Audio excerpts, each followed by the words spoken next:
Hey, what up, though? How y'all doing? You know what song be jamming? Because I'm the biggest, the largest, the something, that got on the biggest, the largest. The nigga be hating on me because I'm the biggest, the largest, the biggest, the largest. Yo, that song is the jam. I cannot remember who does it. S just posted the damn song on her Instagram and I still can't remember. I asked Jada. Jada was like, I don't know. Okay, but that shit be jamming. It got that old Sanford and Son sound in the background. It's like the harmonicas, like burn up, burn up, burn up, burn up. Anyway, you guys, this is just a little bit of talk about what's at the top of the blog. So let's get to it.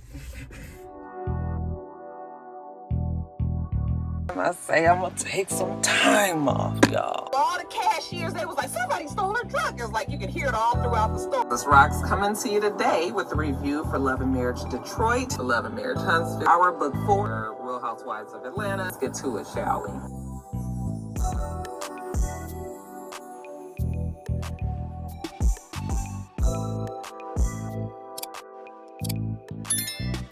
All right, you guys, first thing up today, politics, because that's what you came here for, ain't it?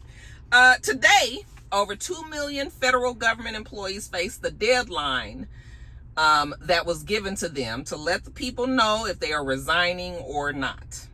Okay, remember when YSAP was inaugurated on that day or very much early the next day, he sent out an email to all of the federal employees. That's right, over 2 million people that work for federal government. Okay, he sent out an email and basically told them, y'all working from home, okay, you need to bring your black ass.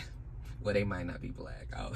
You see how easily that came off my tongue, because that's usually what black ass is a part of my regular vocabulary. You need to bring your ass back to work. Okay, like effective immediately, you need to come on back to work, because I was not aware at the time that only 6% of all of the federal worker employees work in the office, that they have been home since pandemic. Child, I didn't know that. Okay, we almost got away with that with local government, but they finally told us that we had to bring our black asses back. Okay, so, but the federal government, apparently people have still been working from home. And we've talked all about the reasons why they want everybody to bring their asses back to work. For those who did not want to come back into the office, they offered a resignation. I think they called it a delayed resignation, I believe it is. Okay, but they offered this to the employees and said, okay, if you don't want to come back in the office, then this is what we're going to do for you. You can continue to work from home all the way up for the next 8 months. So January, February, March, April, May, June, July. I think it's like February, somewhere around October. Okay. Oh, okay. This is what it is. So let me back up. They told them basically that if you don't want to come back into the office to work, then you're no longer going to have a job. Okay. But they've worked this other little loophole around, and they said, okay, so if you don't want to come back in the office, then you can work from home, keep your workload that you've had all this time for the next 8 months. So as of September 30th, you would work up until then, and then you would just part ways, but you're gonna stay home. You know, we ain't gonna fuck with you. We ain't gonna say you gotta come in or anything. But as of September 30th, 2025, then you ain't gonna have a job no more. Okay? That's the plan that they've given to the people. So now the ball is in the federal employees court. And for the federal employees that have reached out to me, I've had a number of you guys that have inboxed me and telling me how you and the people that you know that you work with are all quite worried about this, because it just does not feel like this is something that you guys can trust. So it's a lot of chaos behind this offering. They say that 40,000 people have already agreed to take the buyout. Okay. They say also that they expect 200,000 people to finally sign on the dotted line, so to speak. and take the buyout as well. So am I to assume that we have 1.8 million people that work for federal government that's about to take themselves back into the offices? Is that what I should assume? That only 200,000 people are going to take this buyout or this resignation or whatever they're calling it?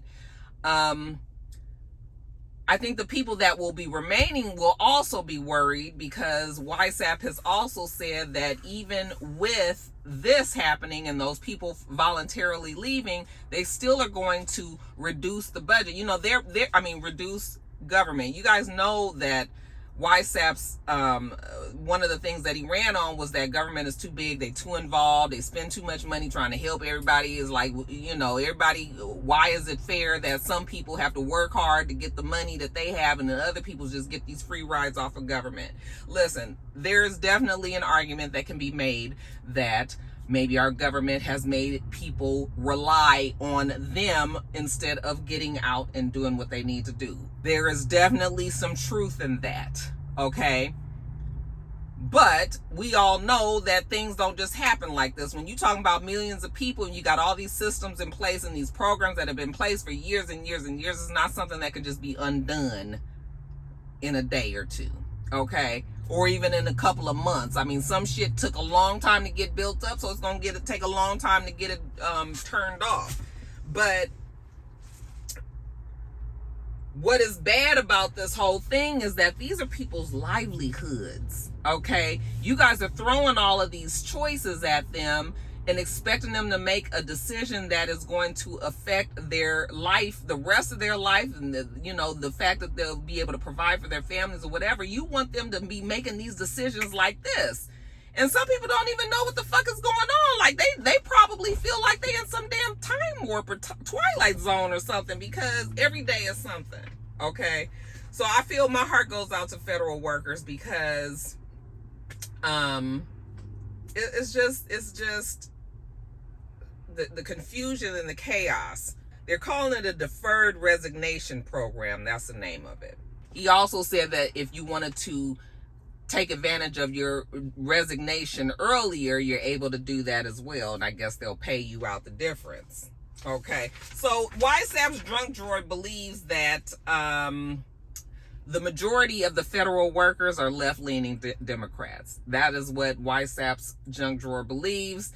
And so they feel like they all need to go, because everybody has this old way of thinking, okay? And that's what the culture is there. So they're trying to wipe all that. I mean, like, I know what they're trying to do. I've seen businesses do these kind of things, okay? But again, on the scale of a federal government, huge, all of these people, it's going to be very difficult. Now, the American Federation of Government Employees has been critical of this plan. They feel like getting rid of so many people who have long-standing careers with the federal government will cause chaos for Americans who depend on those workers to carry out the jobs that needed to be done to get these people who are relying on, like, Social Security and Medicare and who are relying on all those things. If you get rid of all those people, then how's this shit gonna get processed, and who gonna be doing the work? Okay. Yes, you can shrink it down, but you also got to remember that you got millions of people that are on assistance from this government. So, they want to slash it and everything. But yeah, this Federation of Government Employees is saying that Trump and his people are trying to turn the federal government into a toxic environment where everybody hates their job, where everybody has a complaint. He's trying to make it seem like people haven't happily been doing the work over there and things have been running smoothly. They're saying that YSAP is just trying to make our federal government look worse than the condition that it is already in. And they feel like because he's creating this toxic environment that people will not want to stay, even if they had no reason to be leaving the federal government to begin with. Like, now it's to the point where it's just like, I don't even want to be here because I got to be dealing with all this uncertainty from Trump. Every time I turn around, nobody wants to work in that kind of condition, So that's where this, where the Federation of, they're like a union, okay? I didn't even realize that the federal government had a union. I never have heard of it until now. But anyway, this voluntary resignation is not open to every single federal government employee. Okay, they're saying that those who are in the military can't take advantage of it. Those who work for USPS cannot take advantage of it. Immigration enforcement or national security, they are all off of the, they haven't been given the option. Other than that, everybody else, well, there's other people that they have hand selected that they say they don't want them to do the resignation. But other than that, everybody can go. Everybody can go. Okay. And to me, that is a slap in the face. You've committed, you've given your career, your life to your career, not your life, but you spend most of your time at work anyway. So you have been a faithful federal employee for years and years and years. And this is the kind of fucking thanks I get. Like, I get to work and you guys tell me, yeah, thanks, but no thanks. You don't need to be here no more. We might even pay you to get rid of you. Like, really? That's offensive. Okay. So I can imagine that the environment over there probably is already, I wouldn't want to be working in that type of environment. Just the fact that you don't know. And then one person that I was speaking to said that they don't even trust that what they say that you sign to is really going to happen. Like, they don't trust that they're going to get this money, that they're going to just be able to, if they choose to sit on their ass at their house for the next 8 months or whatever, they don't believe that they'll be able to get that money from the government. Okay. Or they just feel like the whole story is fishy, which, I mean, coming from YSAP and all them, I would feel that way as well. It's just that they never have really presented any clear plan on what's supposed to happen, So that's what's happening with the federal government and them making that decision today. My heart goes out to all the federal employees, for real. I'm not kidding. I feel really bad. And then it also stirs up a little nervousness even in me, because like I said, I work for local government, but when you start seeing shit happen with federal government, if you work in any other kind of public, office, if you work anywhere like that, you can't help but wonder if that shit could trickle down and affect you at some point. The only saving grace that I have for me, of course, is my retirement, which I was trying not to bring it up. Bitch was trying to keep it closed, but that's the only thing that might have helped me. But yeah, it is concerning for government, period, everywhere, because local government gets their money from federal government. So once federal government starts slashing money all over the place with federal government, then eventually it's going to come on down to local government, and we won't get all of these contracts and get all of this money to be able to pay out and everything. And then what do that mean? If it ain't as much money, it's not as much work. If it's not as much work, what needs to happen next? What the fuck we got all these employees sitting around for, So I'm not, it could happen. It can happen. And that's what makes everybody feel uneasy and unhappy right now. It's a strange time in our country, you guys, but that's it. Yeah, but basically they forcing people out of their jobs over there. Now let's move on to the next. I'm gonna need some of my diplomatic rock stars that are up on foreign affairs. I'm gonna need you guys to just come on in and help us out, because I don't have the wherewithal, I don't have the bandwidth, and I quite frankly don't have the knowledge or the education to understand what exactly we doing now with Gaza, because YSAP is now saying he on Gaza Strip's ass, and that the U.S. is going to take over the Gaza Strip. I don't even know what that entails. I don't even know what that means. All I know is what we know of the Gaza Strip, which has been tumultuous with all of the different wars and the things that happen over there. All I've known is that America ain't got no business taking their ass over there. That's all I've known for years and years and years, right? Well, now King Dingaling himself, YSAP, say that, yeah, they gonna go on over there. They gonna fix it up for him, because how can people live in this squalor. Look at the buildings is bombed out and shit is concrete and you know, falling all of mortar and bricks and shit, and it just, you know, nobody needs to be living like this. Wires hanging and rebar and poles and shit all fucked up. Listen, as the U.S., as big and grand as we are, you know, we like to just do what we want to do. So now we just gonna come on over there and we gonna fix the shit up for y'all. We gonna move you guys out of your own fucking land. We're gonna tell y'all got to go somewhere else because you can't be here while we trying to rebuild this. And then when we get it fixed, then we gonna let y'all come on back in. Okay? And then y'all can be, you gonna have a nice new place, and it's gonna be all because the U.S. stepped in and fixed it for you guys. Now, if you lived in this area, would you believe that?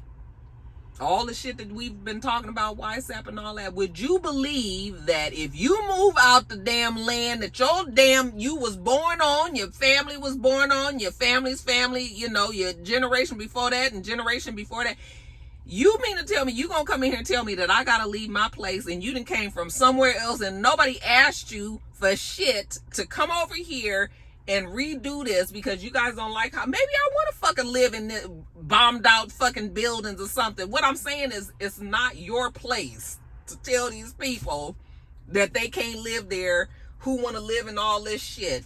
It's uninhabitable. It been working fine all this time. Okay? So I'm sure they don't appreciate YSAP now throwing his weight around to say that he gonna go over there to Gaza Strip. I don't even know if this is possible, if he gonna do it or not. But he fucking with all of these people for what? Just to create more enemies for the country? Is that what the plan is? Like, what are you trying to do? You know, I done told you guys, like, he loved to keep us off balance. This shit that's going on with the USPS in China, okay? You know, the other day, the post office come telling us that they're not going to accept packages that's coming in from China because of this whole tariff thing that YSAP done brought on down. The funny thing about it is YSAP seems to believe that while he can impose tariffs and shit on these places, that we don't get shit from them as well, and that they can throw a tariff back on us. That's what the part that seems to be escaping them. Okay? Because now China was like, okay, well, I mean, ain't nothing but a thing. You don't want to take our packages. We gonna put a tariff on y'all too. Okay? So, you know, people was panicking because I know plenty of folks. I know a whole bunch of my friends right now waiting on some packages coming over across from China. Hell, Temu and Shein and all of these other businesses and shit that we be ordering and stuff from, that all that's coming from overseas, coming from China most likely. Yes, hair. Baby, that's gonna fuck up the market for real, for real. So people went up into a tizzy. Now, folks, we've been tizzying about the immigration, the damn people coming and taking the people out their house. We was in a tizzy about that. We been in a tizzy about the tariffs on Canada and Mexico, and then they fixed that shit. We was in a tizzy about the damn sending the people, telling the people they needed to come back to work. We've been in a tizzy every damn step of the way. Now the newest tizzy is this one. I just told you about the Gaza tizzy that we was on. The newest tizzy, this one here. China and the USPS and all of that. So, I guess China was just like, bet we gonna do what we need to do on our end. And so then YSAP and his junk drawer, they was like, oh, no. We didn't know you was gonna do that. Okay, let's stop that. So now, I think that's off. And now the USPS is now saying that they're going to take the packages from China again. Child, make it make sense. Make it make sense. I done got to the point where they say they're going to do something. You ain't even got time to get mad about it, because by the time you really understand what they say they're going to do, then they turn around and say, no, we ain't doing that no more. My bad. We playing. We playing. We not gonna put the tariff on them. And I'm just like, child, ain't nobody got time. But I am honestly getting back to Gaza. I'm perplexed. I just don't understand. What is our angle? What are we trying to, I mean, I know Middle East oil, I know all of that, jewels, jewelry, I mean, jewels and things like that. Well, that's more Africa, but I'm just trying to understand, why are you fucking with these people in Gaza? Gonna fuck around and get stoned the fuck to death over there. Let him take his ass over there. They was like, yeah, you have a problem with these buildings and the stones everywhere. Let us pick it up and beat. I'm gonna get flagged about that. I don't know if I better post that part. Anyway, yeah, child, that's what it is. That's what it is. So for right now, you can still get your packages. They will not be interrupted from China, but who knows if that'll change in the future. Also in politics, y'all, they say that Mitch McConnell, boy, they say that the old boy went down like a ton of bricks at the stairs the other day. I guess up at the Capitol or something, y'all. I'm not laughing. It's not funny. You guys, it's just so ironic. Now, y'all didn't fucking Biden, the man could fucked up 2 words and y'all was over it. You was over him, but ain't nobody said nothing about Mitch McConnell, him getting a death stare in the middle of a conversation, him falling, and he didn't fell like at the damn stairs. They also said that he fell at the banquet. He was trying to get him some, just some, celery and carrots at the buffet table. They say he fell there, had the whole plate fell and everything. Ain't nobody said nothing about it. I mean, I don't want the man to be sick and shit, but the man old. Okay, so if you had a problem with all these other old people, why we ain't had no problem with Mitch McConnell? Mitch McConnell need to go home and be with his family too, just like Biden. And somebody take Pelosi too. She can go too. It's time. Let's bring in some fresher, younger blood. Okay. And I know I'm probably gonna, some of y'all gonna say, you ageist. Whatever.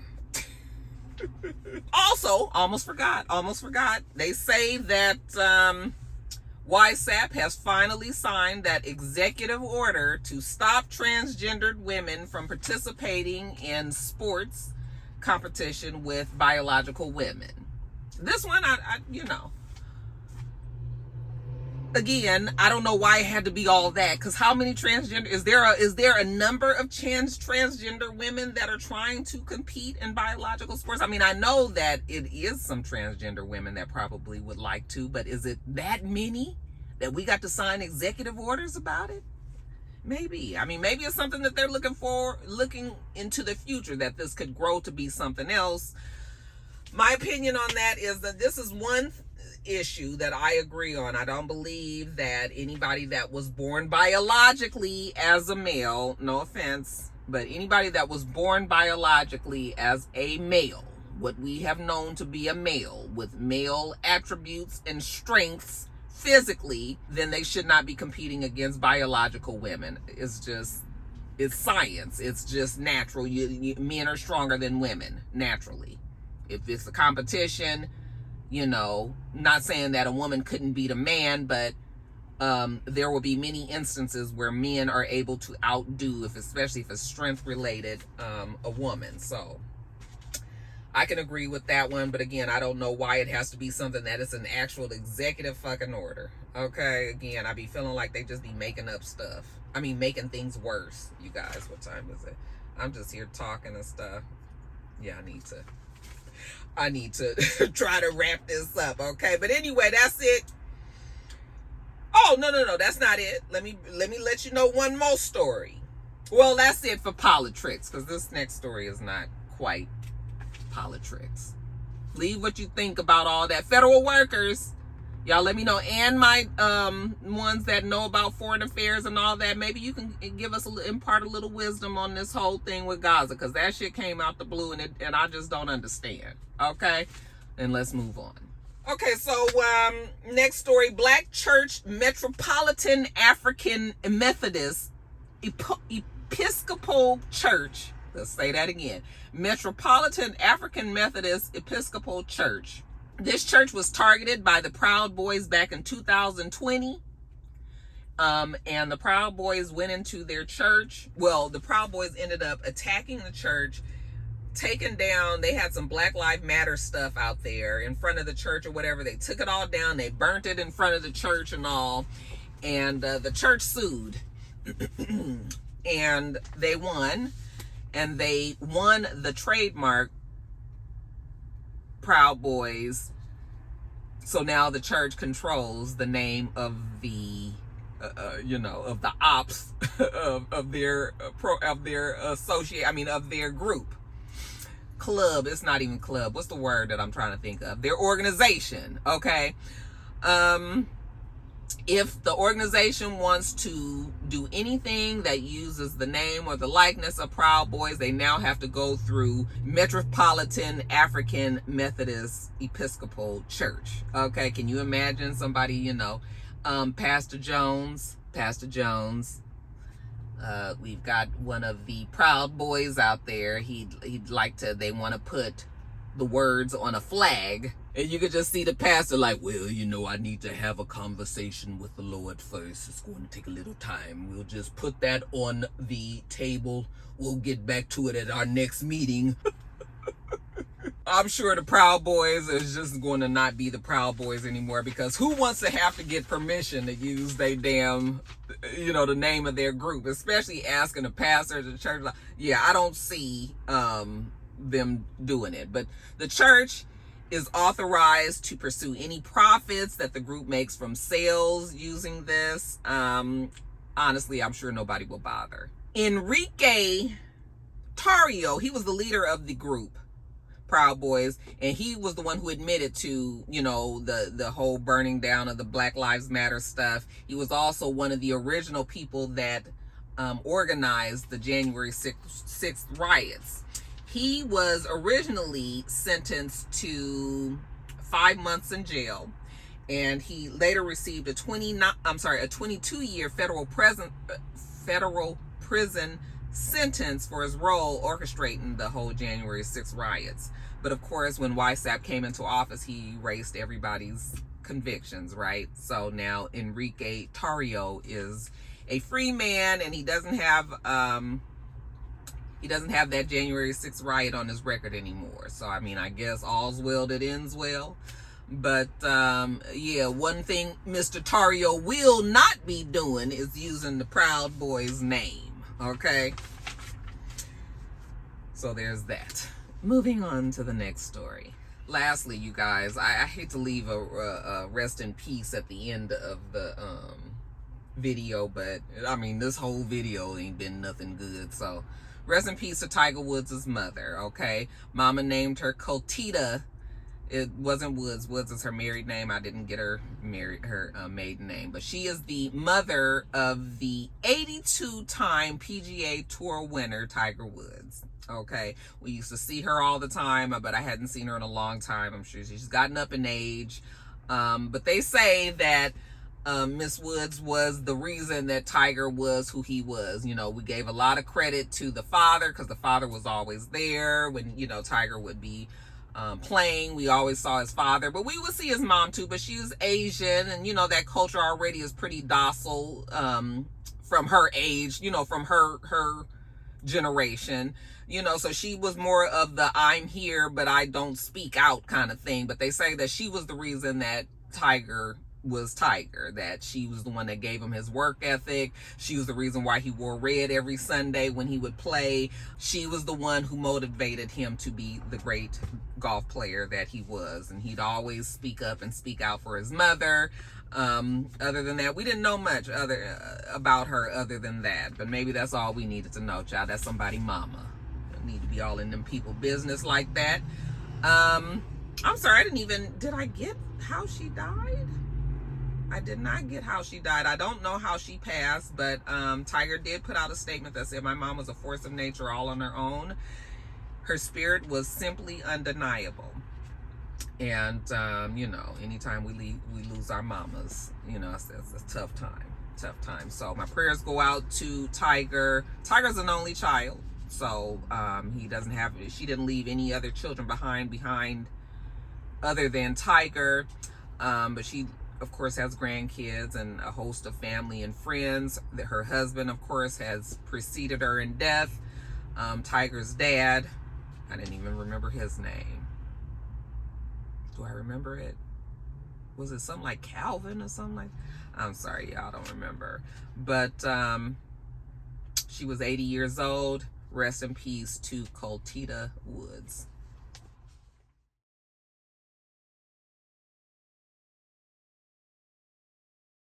All right, you guys, that is it. About to run in here to McDonald's and get me a Big Mac meal and take it on back to work. We do this every single week, so make sure you thumbs up the video, comment, and subscribe, and make sure you come back.